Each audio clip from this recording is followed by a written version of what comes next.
जत तालुक्यातील शेतकऱ्यांच्या गोट्याची रक्कम न मिळाल्याने जिल्हाधिकारी कार्यालयासमोर अंगावर रॉकेल ओतून घेऊन आत्महत्या करण्याचा प्रकार पोलिसांनी हाणून पाडला।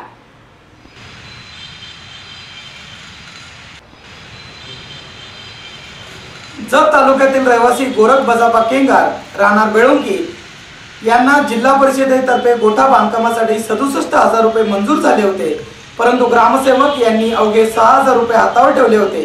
राहिलेल्या पैशाची मागणी केंगार यांनी वारंवार केली होती, परंतु सदर रक्कम परत न मिळाल्याने त्यांनी जिल्हाधिकारी कार्यालयासमोर राखेल ओतून घेऊन आत्महत्या करण्याचा प्रयत्न केला।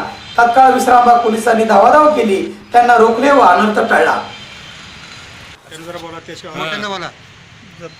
हां काय झालं?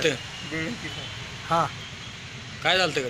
राखेल शेडचं बिल नाही मिळत, उपोषण बसून लेखी देऊन मिळत नाही। मग तुम्ही तिथल्या ह्याला गाठ पाठवता का? तहसीलदारला गाठ पाठवता?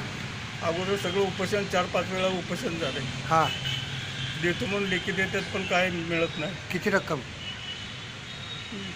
एकूण रक्कम किती मंजूर झाली? 67,000 आहे। हां मग मिळालेत किती? 6,000 मिळाले। 6,000। मग आज काय केलं तुम्ही? राखेल होतो कुठं? Collector office.